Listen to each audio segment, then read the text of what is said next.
Okey, bismillahirrahmanirrahim. Assalamualaikum warahmatullahi wabarakatuh. Sekejap ya. Sat tak on lagi. Ada on tak? Okey. Kak, jom. Okey, bismillahirrahmanirrahim. Alhamdulillahirabbil alamin wassalatu wassalamu ala asyrafil anbiya'i wal mursalin wa ala alihi wa sahbihi ajma'in. Subhanaka la ilma lana illa ma 'allamtana innaka antal alimul hakim. Rabbi shrah li sadri wa yassir li amri wahlul 'uqdatam min lisani yafqahu qawli. Allahumma iftah 'alaina hikmataka wanshur 'alaina min khazaini rahmatika ya arhamar rahimin. Allahumma faqihna fid din wa 'allimna ta'wil. Allahumma faqihna fid din wa 'allimna ta'wil. Allahumma faqihna fid din wa 'allimna ta'wil. Allahumma zidna ilma warzuqna fahma. Ya Allah, ya Tuhan kami, tambahkanlah ilmu iman dan amal kami, hubungkanlah kami di kalangan orang-orang yang beriman dan beramal soleh dalam segala urusan hidup kami. Al-Fatihah. A'udzu billahi minasyaitonir rajim. Bismillahirrahmanirrahim. Alhamdulillahi rabbil alamin. Ar-Rahmanir-Rahim. Maliki yaumiddin. Iyyaka na'budu wa iyyaka nasta'in. Ihdinas siratal mustaqim. Siratal ladzina an'amta 'alaihim ghairil maghdubi 'alaihim waladdallin.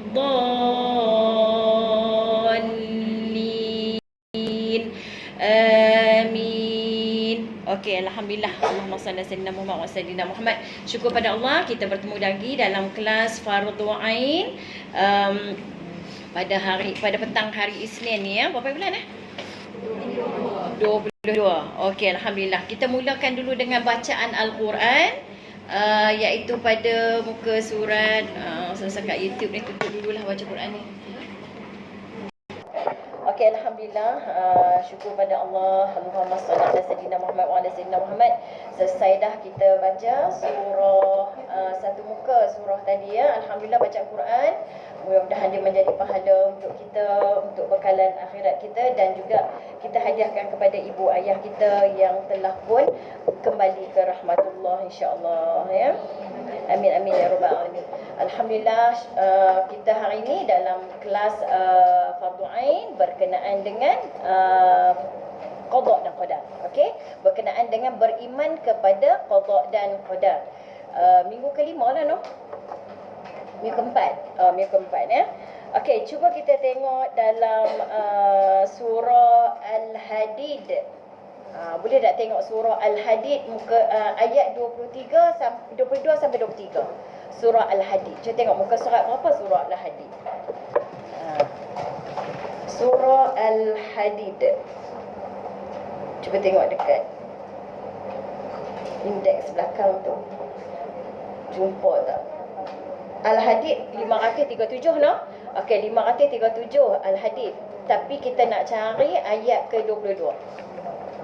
Iaitu muka surat 540. 540. Okey, 540 ya. Surah Al-Hadid muka surat 540. Kalau kita mengaji Fardhu Ain memang kita kena sediakan tafsir ya, sebab kita nak tengok ayat 22 sampai 23. Cuba kita baca Ustaz. Kalau berkenaan dengan iman ni memang kita kena tengok dalil. Okey, 22 cuba baca. Ma asaba min musibatin fil ardi wala fi anfusikum wala fi anfusikum illa fi kitabim min qabli an nabra'aha inna dhalika 'ala Allahi yasir. Ada sampai ayat 23 lah, tak salah kita baca panjang sangat ya. Okey, maksud dia macam ni. Bismillahirrahmanirrahim. Tidak ada sesuatu kesusahan, ataupun maksud kesusahan tu bala bencana. Bala bencana, benda susah lah, benda susah. Tidak ada satu pun benda yang susah, umpamanya bala bencana yang ditimpakan di bumi ini dan tidak juga yang menimpa diri kamu, sama ada timpa kat bumi ke, timpa kat diri kita ke, melainkan telah sedia ada di dalam kitab pengetahuan kami. Allah dah tahu dah. Allah dah tahu dah ya, sebelum kami menjadikan bencana tersebut. Contohnya sekarang ni macam-macam berlaku kan, dengan apa ni, penyakit covidnya, virus sana lah, virus inilah, kemudian gempa bumi lah, berlaku apa nama, macam-macam lah, berlaku atas muka bumi ni macam-macam lah. Tu kalau bumi, kalau diri kita pun sama juga, berlaku kematian lah, berlaku aksiden lah, berlaku penyakit berbahaya lah, mana benda buruk lah berlaku pada kita, melainkan semua tu Allah dah tahu dah ya. Sesungguhnya untuk mengadakan yang demikian itu mudah bagi Allah. Mudah aja, benda tu senang saja bagi Allah ya, bukannya susah pun. Kamu diberitahu tentang itu supaya kamu tak bersedih lah. Supaya kamu jangan sedih hati dengan nasib yang menimpa malang, nasib malang yang menimpa diri kita. Okey, akan apa yang telah luput daripada kamu. Allah ambil harta, Allah ambil suami, Allah ambil anak, Allah ambil kekayaan kita, Allah ambil kesihatan kita, Allah ambil apa yang kita ada, tiba-tiba Allah ambil. Jadi kita tak sedih sebab benda tu kita dah tahu dah, Allah dah atur awal lagi dah kepada kita.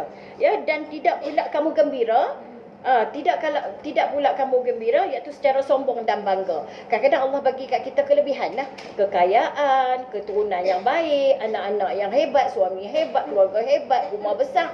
Kita tak sombong sebab kita tahu semua tu Allah yang dah tetapkan kepada kita ya, dengan apa yang diberikan kepada kamu. Dan ingatlah, Allah tak suka kepada tiap-tiap orang yang sombong, takbur lagi membangga diri. Ini semua termasuk dalam ruang qada dan qadar. Qada dan qadar. Kita mengaji banyak kali dah qada dan qadar ni supaya dia melekat dalam hati kita. Semua yang berlaku, yang ada pada diri kita hari ni, semuanya Allah dah tetapkan sejak asal lagi, azali lagi. Okey. Okey, pengertian di atas wajib kita insaf untuk memahami makna takdir. Hari ni apa takdir kita? Kita seorang guru, kita seorang pegawai, kita seorang orang kaya, kita seorang miskin, kita meniaga tak laku, kita dah usaha macam-macam tak jadi juga. Kita nak banding dengan kakak kita keturunan anak dia bagus-bagus, anak dia hebat-hebat, tapi anak kita tak apa nak jadi. Walaupun kita dah usaha daripada awal, jadi kita tak sedih lah. Kita bukan maksud tak sedih apa, tak sedih daripada kita terima takdir tersebut. Dia ada satu maksud pegangan. Kalau qadar tu dia kena pegang. Satu lagi makna redha. Redha tu bukan dalam bab pegang. Redha tu dalam bab dalam bab apa? Tasawuf. Redha dalam bab tasawuf. Antara perkara-perkara mahmudah adalah redha. Jadi nak redha apa? Okey, benda yang buruk berlaku kepada kita. Contoh anak kita buat maksiat ya, anak kita buat maksiat. Kita redha dengan ketentuan Allah tu, kita redha.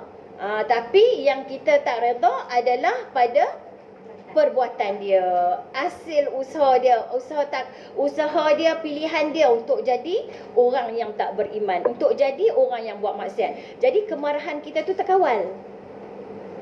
Kalau kita biar semuanya kita nak marah, kita akan marah semarah-marahnya lah. Contohnya ada orang penanya kita, yang buat penanya kita tu adalah mak kita sendiri.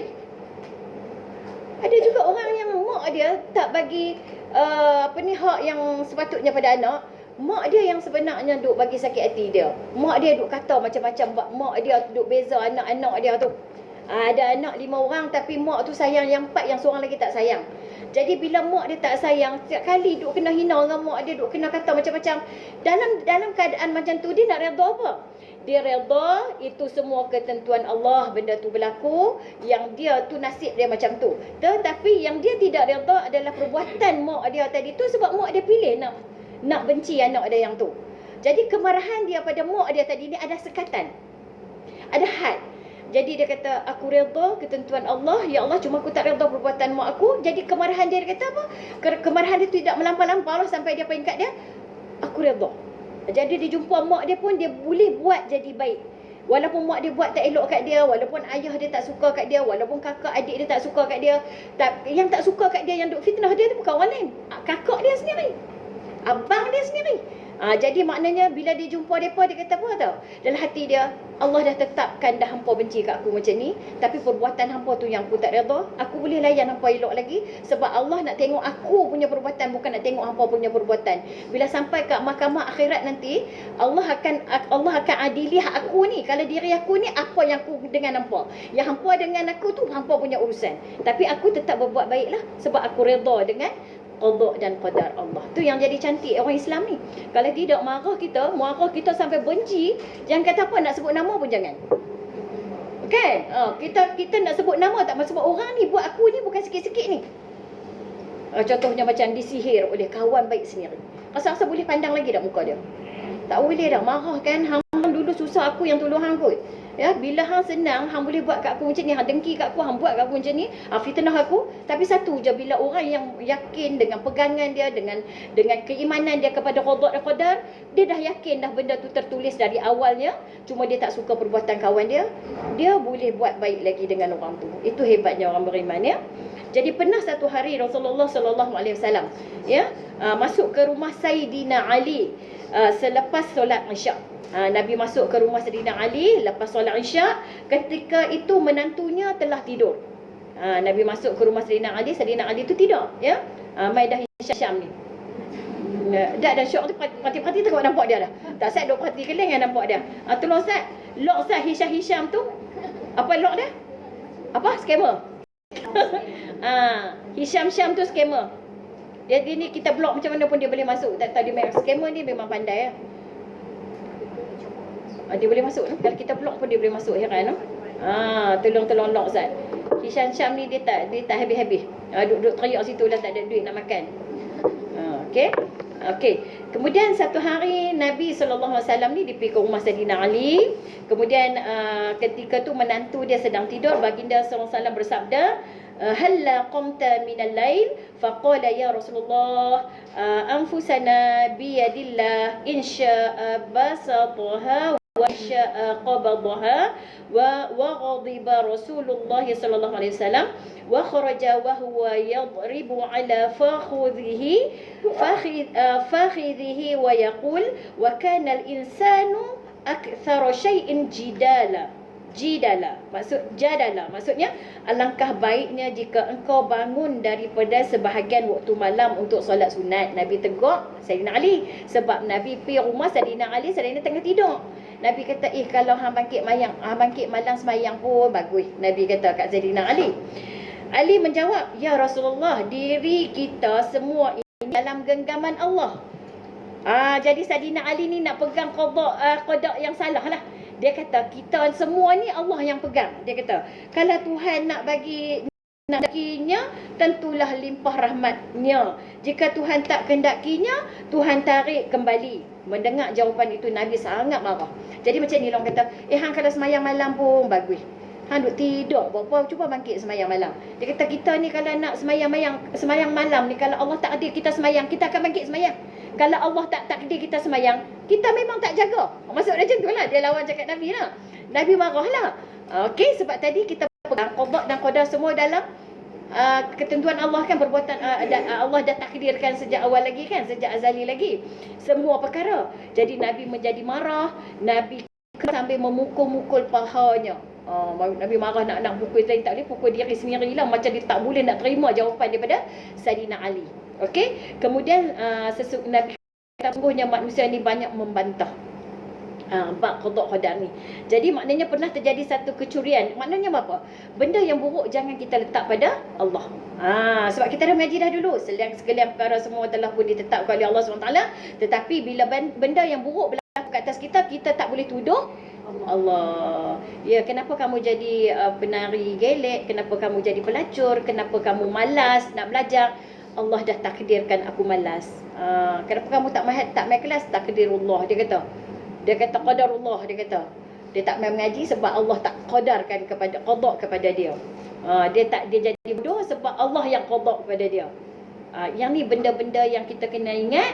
Kita tak boleh, hukumnya haram kita meletakkan benda buruk kat atas diri kita, salahnya pada Allah. Maknanya nak pegang pun kena belajar jugalah. Bukan boleh pegang semua benda, boleh pegang semua benda, tapi jangan hak buruk tu tak boleh bagi Allah, tak boleh tuduh Allah salah. Okey, sampai yang tadi Sadina Ali tadi ni dia kata tak mau bangkit. Kita kata, awak tak bangkit malam ni, awak tak bangkit semalam tak sembahyang malam lah, yang sembahyang tahajud. Duk semua tidur je hampa ni. Dia pun anak pun jawab, ibu, ketentuan Allah ke atas saya, ibu. Saya tak jaga semalam. Tak boleh sebut macam tu lah. Tak boleh sebut macam tu lah. Sebab apa, dia boleh pilih tak? Dia boleh pilih untuk bangun. Pasal apa dia tak mau, dia nak salahkan Allah, dia tak bangun. Sebab tu kita ni orang perempuan ni, di usia-usia sekarang ni, kita kena bangun malam. Kena jugalah bangun malam sebagai salah satu daripada persediaan kita untuk banyakkan pahala. Sebab kita banyak dosa. So kita tak tahu, kita nak kena orang kata macam orang simpan duit dalam bank lah. Sebab hutang banyak nak kena bayar. Kena bangkit juga malam. Setengah orang dia susah nak bangkit malam. Cara nak senang bangkit malam, jangan sembahyang syak pergi lena. Dia tak boleh lena je. Sakit dia memang kena bangkit juga. Dia sakit pukul 4 ke, dia memang kena bangkit juga. Sebab dia tak sembahyang syak lagi. Okay. Kalau dia sembahyang syak, dia memang tak akan bangkit lah sembahyang sunat. Cubalah, insyaAllah boleh. Macam ni takut apa? Takut meninggal. Tapi kalau selagi kita masih ada waktu, dia tak berdosa. Cuma dia rugi sebab dia tidak dapat sembahyang awal ya. Cuma isyak dia tak sama. Isyak dia ada waktu dia, sembahyang dia memang agak lambat. Tapi pukul 12 ya, tak ada pukul 3, 4, pukul 5 pagi tu. Tapi kalau dia sembahyang lambat atas sebab dia nak sembahyang tahajud, boleh. Boleh. Dia melambatkan sikit sembahyang dia. Sebab kita rasa macam kita dah tak ada bekal yang lain dah selain pada kita sembahyang malam, kita baca Quran, kita main mengaji, kan? Okey. Contohnya di sini pernah terjadi ya. Pernah terjadi apa tu, masya-Allah, betul yang itulah tips sebelum tidur minum air nanti akan terjaga ustazah. Sebelum tidur kami. Dia pun kata betul, nak terkencing kena bangkit kena bangkit lah. Saya nak terkencing, minum bagi banyak. Tapi hak jenis bebai tu, dia bangkit kencing saja. Lepas tu dia main tidur balik. Dia sayang juga tu. Tapi kalau dia tak sembahyang lagi, dia akan pergi ambil juga wuduk tu, dia akan sembahyang ya. Tapi letih sikit lah sebab kita dah sembahyang tu, lagi nak tidur balik, kita jadi penat ya. Tapi cubalah macam-macam tips lah boleh ya. Buatlah macam mana pun, yang penting dapat bangun malam. Okey. Pernah terjadi satu kecurian di zaman pemerintahan Khalifah Umar radhiyallahu anhu. Pencuri itu dapat ditangkap dan dibawa ke hadapan Umar radhiyallahu anhu, dan Umar tanya dia pencuri. Umar tanya dia, "Hai, pasal apa hang mencuri ni?" Ni kek antara contoh-contoh yang kita boleh buat supaya jangan kita menyalahkan Allah ya. Pencuri tu kata apa? Allah sudah takdirkan demikian. Dia jenis jawab pandai jugalah. Dia kata Allah sudah takdirkan demikian. Dia kata sebab tu aku mencuri. Jadi dia kata aku mencuri sebab apa? Sebab Allah. Tu Mira lah tu yang duk papa sebelah kiri ni. Okey, dia duk likes. Okey, sebab tu dia mencuri. Kita kalau macam kita orang janji dengan kita janji dengan orang, kita tak pi, dah sengaja kita tak pi, jangan kita jawab qadarullah. Ya, kalau kecuali kita nak mai tayar pancit lah, kita panggil pancit lah kan, tayar pancit, kita boleh habaq qadarullah. Saya nak keluar dah tapi tak boleh. Jadi kita boleh main guna perkataan tu main-main lah. Orang dah panggil kenuri, hang tak ada kan, hari tarikh tu memang hang tak ada, tapi sendiri dia nak habaq insya-Allah. Tu dia panggil tu, dia kata insya-Allah. Kalau sebelum tidur baca dan berpesan kepada Allah, tolong kejut aku 4.30 ya Allah, insya-Allah Allah kejut. Boleh juga tu bagi petua. Jadi kita doa siap-siap dah, tepuk bantai, ada yang kata tepuk bantai. InsyaAllah. Bukan senang tu, mujahadah tu, nak bangun malam tu sebenarnya. Bukan senang, nak bangkit buat benda sunat tu. Sebab kita ni tak dipaksa buat. Jadi kita boleh je nak tidur. Jadi benda tu sangat susah ya. InsyaAllah. Okey, Alhamdulillah. Ya Ustazah, kalau buat solat taubat selepas isyak nanti senang bangun. Solat taubat selepas isyak ya. Kenapa yang hashtag Ustaz Junaidi tu, Wan Junaidi original tu. Ustazah, saya masih di jalanan. Okey, Alhamdulillah. Okey, merujuk dua. Okey, jadi dia kata pukul orang ini. Okey, Omar marahlah sebab dia jawab apa? Dia kata dia mencuri sebab takdir Allah. Dia mencuri sebab takdir Allah. Jadi jangan kita main sewenang-wenangnya kita main benda tu ya, benda qada yang macam tu jangan. Jangan ya. Kemudian Omar kata kat dia, mau dengar je jawapan tu. Omar kata pukul orang ni 30 kali dengan cemeti. Pukul 3 kali dengan cemeti. Tu dia. Lepas tu dia kata kemudian potong tangannya. Umar jangan main. Tapi akhir zaman ni tak ramai dah orang belajar qada qadar ni, benda fardu ain ni. Jadi pegangan masing-masing dah makin teruk lah. Orang sekarang ni kalau dapat pergi Mekah, buat umrah, buat haji tu kira okey dah. Dia kira beriman dah. Kita kena bersyukur juga tau sebab kita masuk dalam golongan orang yang mengaji fardu ain. Kalau alhamdulillah, kalau kita tak, kita mungkin jadi macam tu juga. Sebab kita rasa duit ada pergi Mekah, duit ada pergi Mekah. Fardu ain tak mengaji. Fardu ain tak mengaji. Jadi bila fardu ain tak mengaji apa jadi?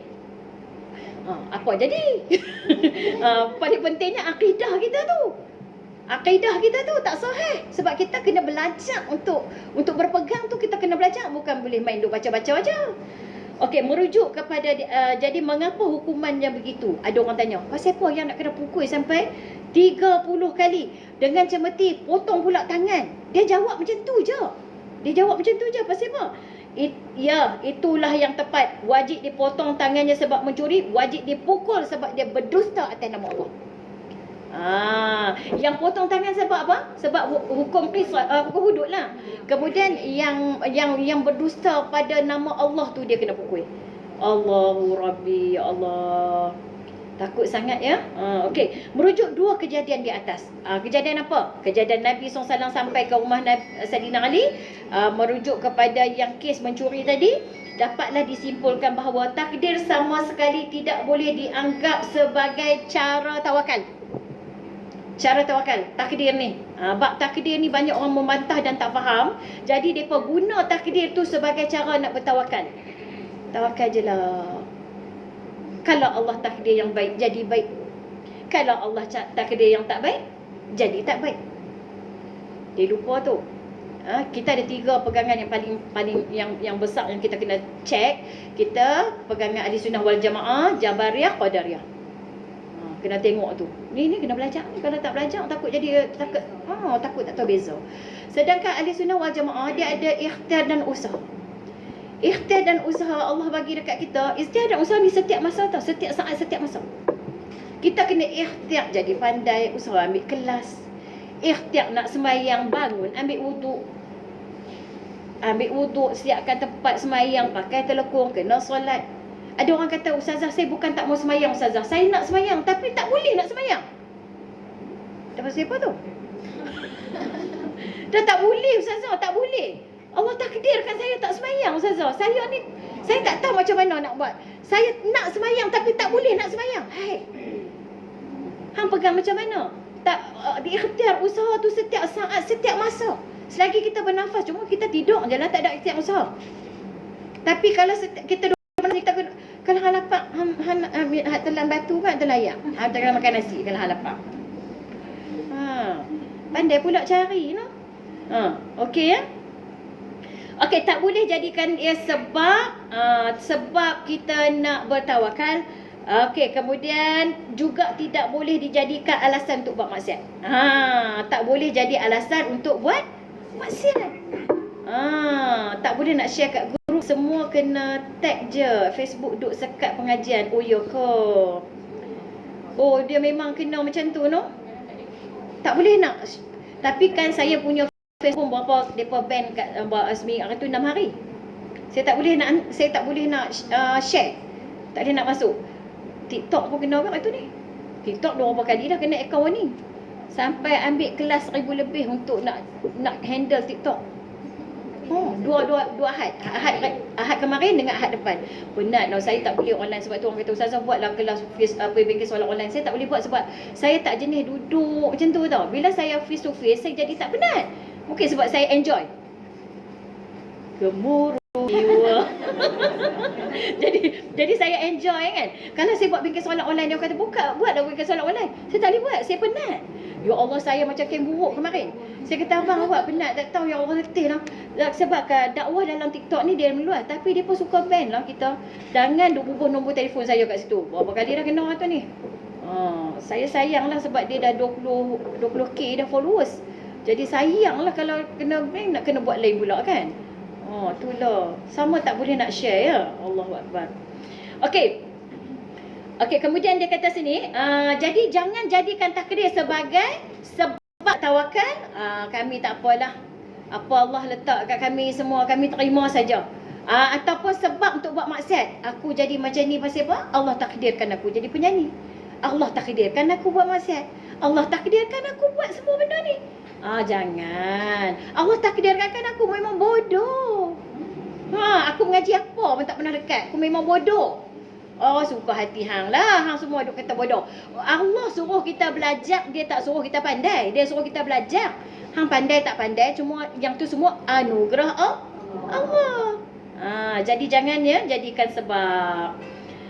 Saya pun tak suka kuliah online face to face feel lain. Betul tu ya. Ustazah, share tak boleh Ustazah? Betul lah, share pun tak boleh ya. Okey, kemudian dia kata sini, bahkan tidak boleh diertikan sebagai satu paksaan. Okey, 3 benda ya. Takdir tadi tak boleh jadikan sebab untuk tawakal. Yang kedua, tak boleh jadikan sebab untuk buat maksiat. Tak boleh jadikan ia satu paksaan. Macam seolah-olah kita ni adalah pelakon di pentas dunia. Allah menetapkan watak kita masing-masing. Seolah kita ni macam berserah. Dah Allah jadikan aku janda lah. Dah Allah bagi aku jadi pelakon lah. Dah Allah aku jadi aku pondan lah. Dah Allah bagi aku jadi Kak Mida tak kerti berlakon. Jadi aku terima sahaja. 3 sebab tu jangan ya. Salah faham berkenaan dengan takdir ya. Tak boleh share Ustazah. Ya betul, Ustazah dah dengar lah dia kata tak boleh share.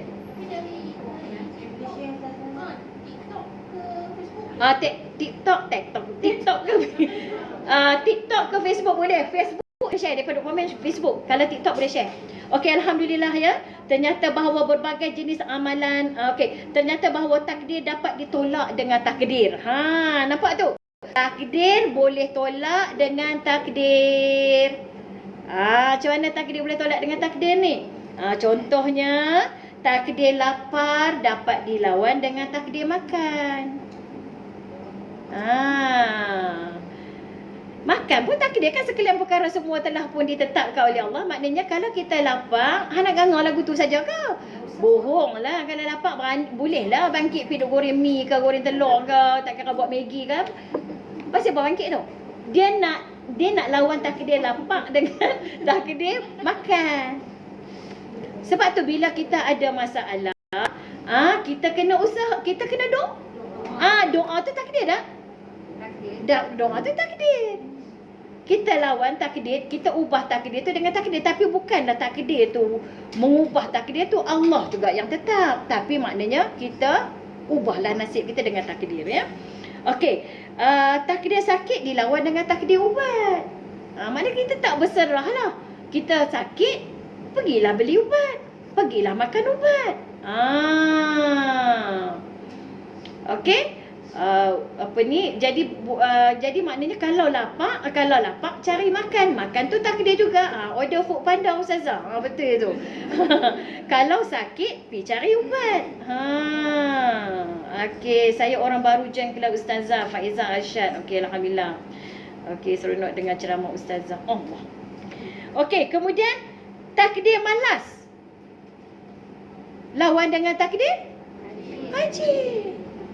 Dah malas kata aku dah takdir lah. Memang dah takdir malas dah. Memang malas lah. Tak boleh lah. Kena lawan dengan takdir juga. Takdir dengan takdir ya. Abu Ubaidah bin Jarrah radhiyallahu anhu pernah bertanya kepada Umar sewaktu Umar lari dari penyakit taun. Di kampung dia, di kawasan dia, di negeri dia ada penyakit taun. Taun. Pakai taun. Kita kata taun. Penyakit taun. Arab ya. Kemudian Umar kata, benar dia kata, Hei, Omar, awak hang lari daripada takdir Tuhan ni. Mereka semua nak duduk dalam kampung tu jugalah. Kira macam ni lah. Kalau Allah takdir aku kena lah. Kalau takdir tak kena lah. Jadi Omar ni pula pindah pergi tempat lain. Omar lari pergi tempat lain. Macam kita ada COVID. COVID kata ni dekat kawasan, kata kat Masjid Taman Belian lah. Tapi nak buat juga bengkel, nak buat mengaji juga tu. Orang hak dalam tu ada tu 4-5 orang hak kena COVID. Kita nak buat juga. Kita kata apa? Kalau Allah takdir kena. Kalau Allah takdir tak kena. Jangan salah macam tu.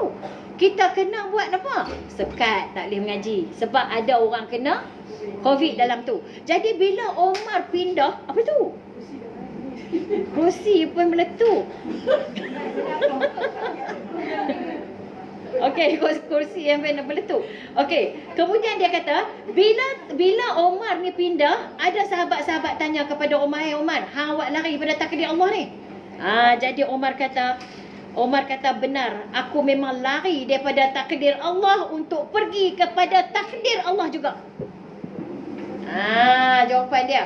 Aku lari daripada takdir Allah untuk pergi ke takdir Allah juga. Jadi itulah ikhtiar usaha. Allah pilih kita untuk nak duduk situ ke, nak lari keluar ke. Kita tahu penyakit tu penyakit yang merebak, maka keluar. Tapi saya tengok ada satu orang ni, dia anak dia mati. Jadi dia duk buat video setiap hari, setiap minggu. Dia macam tak boleh nak terima. Dia kata, tak tahulah, mama rindu sangatlah dekat kakak ni. Mama sayang kat kakak, mama rindu. Duk menangis-nangis setiap kali pergi kubur. Jadi ini antaranya kita kata redha dengan takdir. Memang menangis tak apalah, tapi seolah-olah macam awak kenapalah kakak pergi awal sangat. Dia meratapi pasal apa kakak pergi awal sangat. Duk tanya-tanya lagi. Benda tu dah berapa ratus hari dah duduk tanya lagi. Kakak pergi terlalu cepat. Kakak. Ini yang kita main-main orang-orang beriman berpegang pada takdir. Memang dah sejak azali lagi Allah telah tetapkan kematian kita semua. Anak-anak kita, suami kita, mak ayah kita. Pada saat-saat yang telah pun ditentukan. Tapi bila kita sembang benda-benda macam ni tu, benda tak ada kat kita rasa boleh bercakap lagi lah. Bila benda tu dah terjadi kepada kita, kekuatan tu main daripada Allah Subhanahu Wa Taala. Kita cuma minta, ya Allah bagi aku kekuatan, aku faham benda ni semua takdirmu ya Allah, kau bagi aku kuat. Yang tu je. Aku nak terima benda ni. Kita duk tanya pasal apa Allah ambil, pasal apa dalam family kita seorang saja jadi macam ni, orang lain tak jadi. Pasal apa begitu, pasal apa begini. Takdir tak boleh tanya. Takdir tak boleh soal, takdir tak boleh tanya. Pasal apa orang berniaga laku, aku berniaga tak laku. Kita dah usaha macam-macam, dah buat iklan, dah buat live. Orang buat business kan, orang buat live kan. Buat live tu hantar apa semua kat orang, bagi semua share kita punya semua. Tapi still juga tak laku. Masa itulah kita terima, ya Allah aku akan terus juga usaha. Aku tak pernah putus asa. Sebab aku tahu ikhtiar usaha hamba tu semua pun dalam takdirmu ya Allah. Kita cuba. Kita tak ada jadi macam itu yang orang yang bisnes jatuh masa Covid, banyak yang bunuh diri tu. Pegangan tu dah memang tak ada pegangan dah tu. Tu orang kata hang macam manusia tak ada pegangan. Itulah contoh. Hang ni manusia tak ada pegangan. Pasal apa? Bila dia jadi sesuatu pada dia sanggup untuk putuskan nyawa dia. Dia rasa macam dia dah tak ada apa dah. Sedangkan kita masih ada apa? Allah Subhanahu Wa Taala. Allah Subhanahu Wa Taala masih ada. Yang paling besar sekali, yang paling kita perlukan adalah Allah Subhanahu Wa Taala. Perniagaan tadi semua tu benda-benda kecil je sebenarnya. Yang Allah nak bagi kita lebih pada tu lagi, nah. Allahu Akbar. Ada kepada sahabat saya gitu duk merata bila tahu suami bunuh diri, mati dalam freezer. Ya Allah. Mati dalam freezer, jenuh nasihat. Allahu Akbar. Mati dalam freezer, suami dia bunuh diri ke? Bila tahu suami bunuh diri, suami dia bunuh diri. Pertamanya jadi macam tu, tiap-tiap petang duk pi pusara anak dia. Ni duk kata. Okey, maknanya kes yang suami bunuh diri, pertama sekali qada Allah dah sejak azali lagi memang ada perbuatan bunuh diri itu oleh suami dia. Berlaku suami dia akan mati bunuh diri. Cuma yang kita tak redha tadi apa dia? Perbuatan. Mungkin kesedihan kita tak terlalu teruk lah. Pasal bila kita dah pegang bahawa kita pegang benda ni dah tetap dah. Kita tak beranak lagi, kita tak dijadikan lagi pun dah ada dah. Allah dah tetap asal lagi dah. Kehidupan kita sebenarnya bila kita pegang qada dan qadar ni, hidup kita jadi tenang lah. Tak melampau-lampau. Dia tak melampau-lampau. Ya, dia tak melampau-lampau. Allahu Akbar. Okey, kemudian dia kata di sini, Sayyidina Umar kata apa? Aku memang lari daripada takdir Allah, takdir yang penyakit kepada takdir yang lebih, takdir Allah juga satu lagi. Mana dia masih lagi dalam takdir Allah lah. Maksud beliau adalah lari dari takdir penyakit untuk pergi kepada takdir sihat. Jadi orang kata, awak minum ubat tu, hang sakit tak payah minum ubat lah. Kalau Allah nak bagi hang baik, dengan tak makan ubat pun hang boleh baik. Sebab Allah ni dia berkuasa atas sesuatu. No, aku cino. Aku memang ditakdirkan sakit. Aku pilih untuk ubah, bukan aku pilih untuk pergi kepada takdir sihat dengan cara aku makan ubat dan aku serahkan kepada Allah. Serahkan segalanya kepada Allah. Ya Allah, ya Tuhan, ya. Okey. Seterusnya dibuat satu perumpamaan seperti satu tanah yang tandus dengan tanah yang subur. Tanah yang tandus dengan tanah yang subur. Artinya jika seseorang itu berpindah dari tanah yang tandus ke tanah yang subur agar di sana dapat mengembala, ternakan dan bertani, berarti dia berpindah daripada satu takdir pergi ke takdir yang lain. Jadi bila kita mengaji, kita fahamlah kita sekarang ni jahil Quran, tak erti baca Quran, tak pandai baca Quran, sebut huruf pun tak betul. Kita terima takdir tu. Kita memang ditakdirkan bukan daripada muda pandai mengaji. Ada setengah orang daripada muda, dia dah mengaji, masuk pondok lah, apa semua mengaji di Yaman lah, apa semua tu hang pandai. Hak tu takdir hang. Hang pun jangan duk sombong. Lagu tu. Faham? Hang jangan duk sombong. Hak tu takdir Allah bagi ke hang. Hak aku ni Allah bagi takdir aku bodoh. Tapi aku pilih untuk berpindah kepada takdir yang pandai. Aku pergi mengaji, aku pergi belajar. Aku pilih hak tu. Jadi mai kelas pun aku tak sentap. Cikgu marah aku pun aku tak sentap. Aku terima sebab aku nak mengaji. Jangan pula biar aku bodoh. Memang takdir aku bodoh. Aku mengaji tak mana aku bodoh. Siapa suruh hang kata lagu tu? Hang kena pindah pi yang hak cerdik punya. Ustazah ada leader cakap kalau tak rajin iklan promote, macam mana nak main rezeki? Macam mana tu ustazah nak promote terpaksa post muka orang aurat? Macam mana tu? Contohnya jual, laju sangat ni. Dia naik data laju sangat. Contohnya jual skincare. Kena tunjuk muka orang yang jual token, kena tunjuk betih. Okey, ustazah nak jawab juga. Boleh kita kata, tak ada masalah. Daripada pegang tu di mana nak bang? Ni bab pegangan. Di mana pegangan? Pegang dalam hati kan? Kita pegang kan? Mulut kita sebut, okey, hang tak buat iklan, macam mana nak laku? Syirik tak? Tak. Hang tak makan ubat, macam mana hang nak pandai? Hang nak sihat? Weh, syirik hang. Hang syirik. Tak boleh, ya. Hang tak makan ubat, macam mana hang nak sihat? Hang makan panadol? Hang makan panadol? Tengok, makan-makan hang lega kan? Hilang sakit kepala kan? Kuduk kata dah tadi. Tak syirik lah. Sebab yang tu dia sudut sebutan suara, bercakap. Di luar. Dia cuma cakap saja. Tapi dalam hati dia pegang nama dah. Yang menyembuhnya tak kalah setiap saat, setiap detik. Allah. Tengok lembu Allah. Allah bergerak. Lembu bergerak Allah. Lama lembu. Dia tengok lembu kata, hang pasal apa duk tengok aku ni? Tak, sebab aku tengok hang pun aku nampak Allah. Hang bergerak pun aku nampak Allah. Hang makan rumput pun Allah yang bagi hang makan. Hang kencing pun Allah yang bagi hang kencing. Tak ada lah 24 jam. Pegangan ni pegang cukup, kemas sudah. Kemudian bila kemas sudah pegangan, yang selain-lainnya kita sebutlah. Hang tak buat iklan. Lagu mana hang nak dapat sale? Yang salah kat mana? Niat betul. Dia nak buat iklan sebab nak dapat rezeki. Yang salah sebab tunjuk aurat orang. Dia kena tunjuk betih, tak nak pakai stokin kan. Tapi boleh juga kita ambil stokin satu lagi dekat betih tu, cuma sarung sikit tang hujung, sudahlah. Tak payah melebih-lebih nak buat rezeki, cari rezeki, biar rezeki yang halal. Jalan rezeki tu kalau haram, kita takut nanti pendapatan kita pula jadi terganggu. Jadi maksudnya iklan tu betul, cakap tu betul, hampa tak usaha macam mana hampa nak berjaya. Tapi maksudnya jalan tu yang salah. Okey? Kemas dah di hati betul, pegangan tu kemas di hati. Amboi Kak Aisyah. Duk dalam ni pun dia komen tu. Macam mana pula dengan jodoh? Jodoh kena cari juga atau tunggu? Okey. Ada yang tanya jodoh. Sumpah juga tadi. Saya nak tanya, konsep dah kita dah faham pasal qada dan qadar.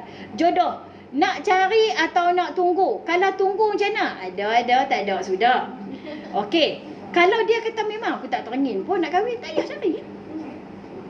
Dia tak perlu pada nak kahwin lah. Pasal dia hukum dia kalau orang kahwin wajib ni, dia tak kahwin dia duk buat maksiat. Dia duk tak kahwin, dia duk tengok video blue ke, dia duk tengok orang pegang tangan pun dia dah steam dah sini. Lagi orang peluk pinggang bini dia, laki dia pun dia dah lain macam. Hang kena pergi cari laki lah tu. Hang jangan duk tunggu saja. Lah ni bukan susah lah ni, pergi tanya lah ustaz-ustaz ada orang ni. Tak apa wakil kat siapa, kat Midah ke, kat Midah tolong pergi tanya ke kan. Ustaz tak kena, ustaz ni kat Midah kenal ustaz lama dah. Jadi pergi tanyalah, ustaz ada siapa-siapa kan. Ustaz tak ada apa lagi. Kalau tak ada siapa lagi ni nak kira dengan seorang ni boleh dah. Tak apa. Kak tolonglah usaha ustaz sebab dia dah kena kahwin dah. Tapi saya satulah masalahnya hari tu ni. Budak perempuan ni dia suka ni onani tau. Dan dia peringkat dia sampai dia kelak tangan dia. Dia dah pegang pisau nak terjun bangunan. Benda-benda contoh dia main kat saya tau. Dia kata ustazah tolonglah saya. Dia kata saya ni nak bunuh diri lah. Saya nak terjun bangunan. Saya pegang pisau ni ustazah. Dia boleh telefon saya kata dia pegang pisau. Ustazah saya minta tolong satu je. Ustazah tolong kira kat saya dengan Ustaz Jafri. Hang ni lah aku penampak sekali hang. Dia kata jadi nombor 4 pun tak apa. Ustazah tolong saya ke tidak saya bunuh diri. Hang pasal apa? Hang pasal apa nak suruh aku kira kat Ustaz Jafri tu pun aku tak pernah sembang. Tolonglah ustazah. Dia duk kacau saya orang tu. Dia duk mesej. Dia kata ustazah dah kira ke belum ustazah? Ustaz pada cukup 4. Masa tu tak cukup lagi.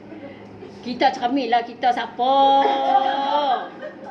Ustaz pun dia pilih hak segak tinggi, orang kaya bini dia. Hak ujung, hak lah tu orang kaya tu. Anak orang kaya tu. Bini dia pun tinggi lambat.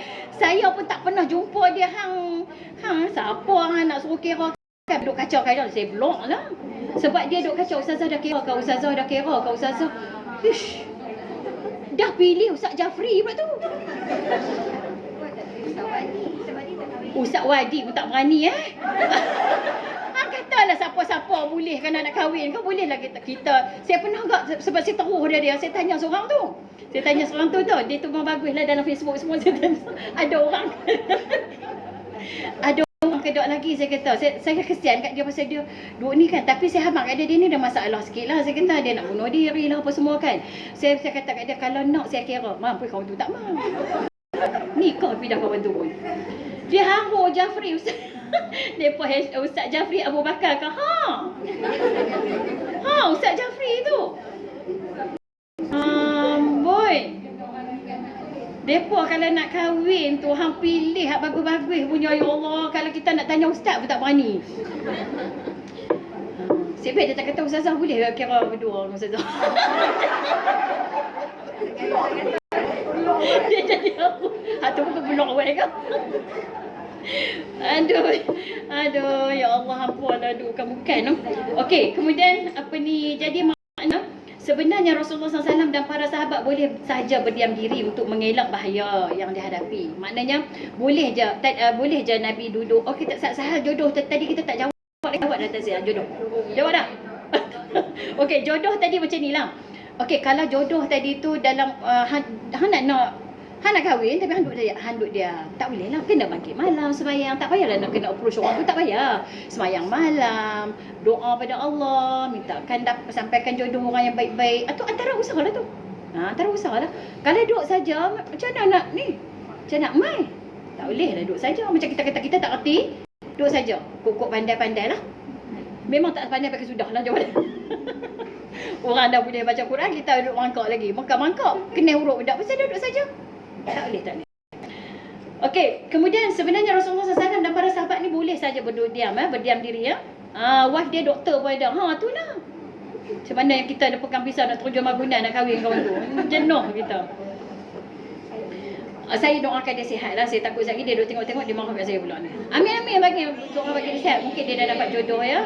Bukan kita nak kata apa, cuma janganlah buat benda-benda melampau yang saya nak kena buat benda-benda tu semua. Memang dok dah jawab dia.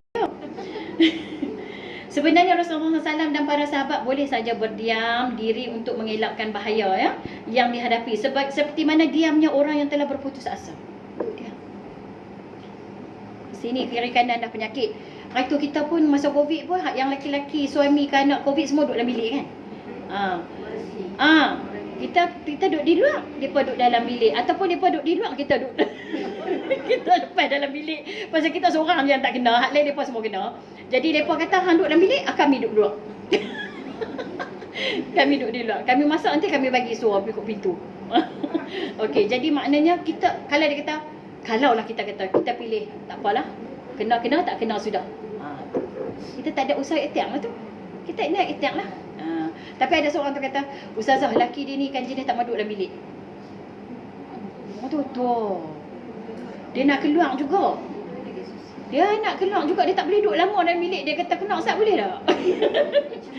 Dia tengok TV sama nek kita duduk lari. Dia duduk di luar. Okey. Tetapi Rasulullah SAW tidak berbuat demikian. Baginda merasa kewajipan untuk menyikap tabir sehingga nampak jelas arah kebenaran. Oleh itu tidak timbul rasa kelemahan yang menimpa dirinya. Maka malah baginda Rasulullah SAW meminta pertolongan dengan takdir itu untuk menguatkan lagi, mentahqiqkan lagi risalahnya yang agung dan terus menetapi sunnatullah untuk memberi pertolongan kepada hamba-hambanya. Jadi apa yang kita faham di sini, qada qadar itu kita kena pegang, kena yakin, baik buruk semua kena pegang. Tetapi ahli sunnah wal jamaah tidak hanya berpegang, mereka juga ada ikhtiar, usaha, pilihan. Okey, pilihan ya. Okey, insya-Allah. Bukan sekali dua Rasulullah SAW memberi amaran kepada umatnya agar jangan mempunyai pengertian yang salah mengenai takdir. Jangan. Bukan sekali dua kali. Nabi pesan, jangan pegang yang salah berkenaan dengan takdir ini. Baginda SAW menganjurkan supaya menangkis dan memperbetulkan fahaman yang salah mengenai perkara itu. Daripada Jabir radhiyallahu anhu, Rasulullah bersabda, pada akhir zaman nanti, kita ni akhir zaman lah ni. Kalau kita tak mengaji benda ni pun kita terumah ambing juga, betul tak? Ada golongan yang buat maksiat, kemudian mereka berkata Allah mentakdirkan perbuatan ini untuk kita lakukan. Siapa jawapan ini? Banyak orang yang LGBT. Yang suka kepada golongan sejenis. Perempuan suka pada perempuan, lelaki suka pada lelaki. Dan dia kata kami dah ditakdir, guna perkataan takdir. Kami dah ditakdirkan memang perangai dah macam perempuan. Dia lelaki, tapi dia kata Allah takdirkan dia naluri dia macam perempuan. Dan saya suka pada perempuan. Bukan, dia suka pada lelaki lah. Perangai dia macam perempuan. Dia suka pakai make up, dia suka pakai baju perempuan, dia curi-curi baju mak dia, pakai kasut mak dia, pakai handbag mak dia, padahal dia anak lelaki tu. Jadi dia guna perkataan takdir tu. Tu Nabi besar banyak kali. Dia kata kami dah ditakdirkan jadi macam ni lah. Ada hari tu kan ada masuk soalan hari tu kan. Masa kita mengaji bab qada qadar, ustazah kalau orang tu pondan, macam mana ustazah? Nak salah takdir juga ke? Kalau buat maksiat, dia kata nak buat macam mana, kami rezeki kami memang artis. Kami memang bergelek, kami memang menyanyi, kami memang pakai pakaian yang mendedahkan aurat. Dah takdir kami. Allah takdirkan kami sebagai penyanyi, sebagai orang yang macam ni. Tak macam hampa baik, hampa ahli syurga. Kami lah ahli neraka, hampa mau ahli syurga. Betul kan? Nabi kata kan 1400 tahun dah sudah kan, sekarang dah jadi kan. Sekarang ni bila ada TikTok, bila ada Facebook pun tak pakai dah makcik-makcik oi. Yang apa tak mau buat TikTok pasal apa? Buat dah no. Ada yang kata ustazah kan makcik tak ada TikTok. Hey, makcik wake up please. Wake up, okay? Sekarang semua makcik-makcik tok-tok semua ada TikTok, okay? Pi buat je. Sebab kan dunia sekarang makan macam dulu lah, Facebook orang tua-tua aja main. Cuba kita buah apa tak kena, dia membawang daripada atas sampai bawah. Okey. Zaman sekarang ni Nabi kata akhir zaman memang betul. Orang akan salahkan. Dia akan guna takdir tu sebagai alasan untuk dia buat maksiat. Orang yang menentang pendapat mereka, maknanya kata mereka salah lah. Maknanya kata mereka salah lah. Maknanya pada zaman itu bagaikan orang yang menghunus pedangnya fisabilillah. Jadi kita ni sebagai orang yang kalau kita nak membetulkan mereka, cuba tengok geng-geng tu kalau ulama tegur mereka marah tak? Tapi kena juga. Kena tegur juga. Tak boleh tak tegur. Sebab seolah-olah seperti Nabi kata, orang yang menghunuskan pedang fisabilillah. Kita lah ni memang tak ada peperangan dengan kaum kafir. Tapi kita kena menegur dengan cara sebab tu bila ulama-ulama tegur depa marah. Depa marah. Depa kata macam-macam. Yang tu memang dah Nabi habaq awal lagi dah. 1400 tahun daripada dulu lagi Nabi kata dah. Siapa kata pendapat depa salah, memang depa akan marah sangat-sangat. Seolah macam kita berperang dengan depa ya. Okey? Jadi bukan kita duk sokong pula. Cantik lah. Bila pakai macam tu kan. Ada satu itulah yang duk jual jamu tu, yang suka duk gelek-gelek tu kan. Tu saya sebutlah namanya, semua rasanya yang dah tahu dah kan. Banyak orang akan komen balik kan. Sukalah cara dia. Sukalah begini-begini. Nampak muda lah, nampak apa. Kalau macam tu lah, kita memang tak bela agama langsung lah. Dia akan kata lah, ni semua takdir Allah dan sebagainya ya. Okey, itulah takdir yang sepatutnya kita ketahui makna dan pengertian dia. Dia nak bagi kita cerita lah. Jangan kita salahkan ya. Apa yang ada di sebalik pengertian takdir sama sekali tidak boleh kita bincang. Tak boleh, sebalik takdir tu tak boleh bincang. Bila kita ada anak 5 orang, tiba-tiba yang seorang tu tak jadi. Padahal semua kita hantar sekolah agama. Sama aja dengan orang lain, tapi hak seorang tu tak jadi. Saya ada satu Tok Imam ni, Tok Imam orang hafiz Quran ya. Anak dia dihantar tahfiz Quran.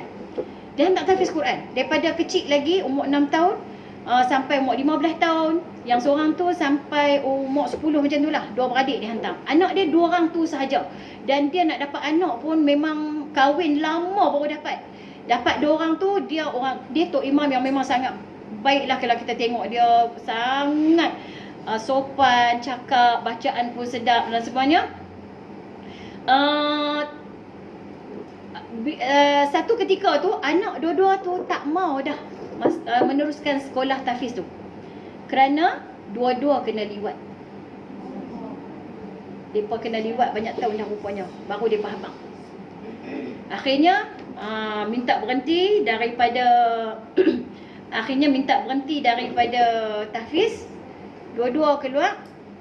Yang seorang tu terus jadi rambut merah, duk pomel kereta.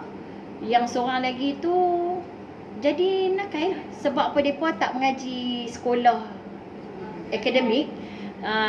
Dia lama duduk dekat tahfiz tu, dia tak boleh nak adapt dengan sekolah biasa.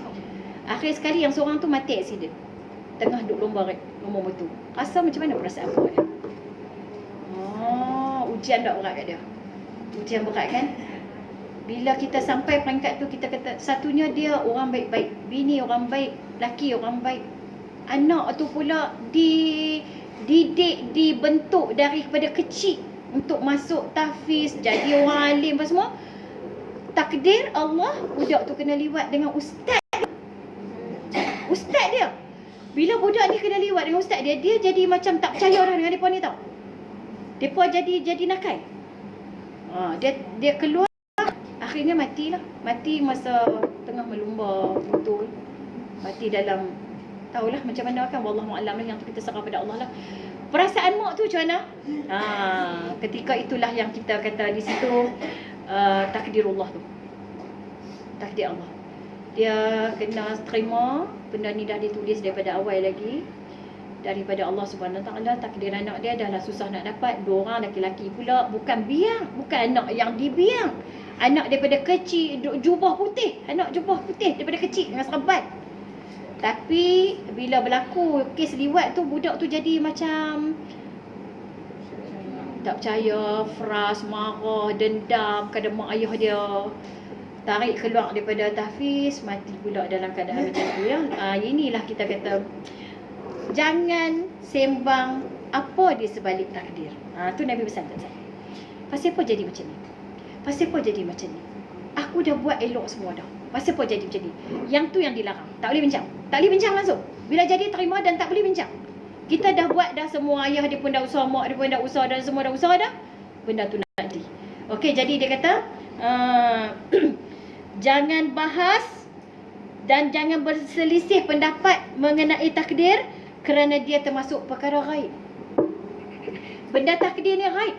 Sebab tu dia masuk rukun iman yang ke-6. Beriman kepada qada dan qadar Allah. Siapakah namanya? Janganlah tanya nama. Ya, siapakah nama tu janganlah tanya nama. Ustazah simpanlah namanya ya. Okey, kemudian dia kata kerana ia termasuk dalam perkara ghaib, ilmu Allah SWT tidak dapat dicapai oleh sesiapa pun. Serah pada Allah sebulat-bulatnya lah. Serah pada Allah sebulat-bulatnya ya. Jangan bahas, jangan. Kadang-kadang kita suka bersedih melampau-lampau. Peringkat itu saya kata tu, banyak orang masa kes Covid, banyak bisnes yang jatuh tau masa Covid. Banyak orang yang kena buang kerja, bisnes jatuh, teruk dalam masa Covid. Kita mungkin bukan salah seorang daripadanya, dan kita dengar banyak cerita orang bunuh diri, ada gila, ada anxiety, ada kemurungan. Pasal apa jadi macam tu? Apabila kita tidak berpegang kepada takdir Allah Subhanahu Taala, akan jadi macam tu lah. Tunggulah si Hisham Syam tadi tu, daripada Covid hari tu hampir kelar 2 tahun lebih dah. Nak beli pampers, nak beli susu, nak bayar duit sewa rumah daripada dulu hampir kelar.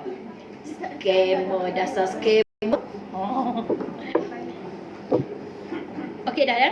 Jadi huraian di atas adalah berdasarkan pada sebuah hadis daripada Abu Hurairah radhiyallahu anhu. Pada Nabi SAW datang ke tempat kami, ketika itu kami sedang berdebat mengenai persoalan takdir. Soalan takdir jangan debat ya. Kata jangan sembang dengan suami kita, apa hikmah dia sebaliknya. Pasal apa Allah tarik, tak boleh. Kita terima saja.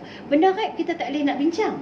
Ketika itu kami sedang berdebat mengenai soal takdir. Setelah baginda SAW mengetahui apa yang sedang kami bincangkan, merah pada muka Nabi. Sebab marah sangat. Nabi cukup marah orang duk bincang pasal takdir ni. Baginda bersabda, Abi hadza ursiltu ilaikum innama uhlika man qablakum hina tanaza'u fi hadzal amri azamtu alaikum illa tanaza'u fi. Adakah dengan cara demikian aku diutuskan kepada kamu? Aku diutuskan kepada hangpa semua untuk takdir ke? Sebenarnya apa yang menyebabkan orang terdahulu menjadi musnah adalah ketika mereka berselisih pendapat tentang perkara ini. Aku harap hampa semua tak bincang dah. Jangan bincang dah. Apa jadi kat kita? Kita pegang, kita terima, kita usaha, kita ikhtiar setiap saat, setiap masa. Jangan terima takdir, jangan redha dengan kejahilan, jangan redha dengan kemiskinan. Maknanya aku redha aku bodoh, aku redha aku miskin, aku redha aku tak ada jodoh, aku redha aku menikah tak laku. Tak redha, tak payah buat apa. Jangan. Masuk redha tu boleh, tapi di sana ada usaha. Ya redha maksud dia tak ubah. Dia tak ubah, maybe. Nak buat macam mana maybe. So kita kena usaha daripada takdir Allah ni kepada takdir yang lain. Okey? Okay, InsyaAllah. Alhamdulillah, semoga kita faham dan kita tidak ada salah faham berkenaan dengan takdir ni. Tak habis lagi sebenarnya, muka 191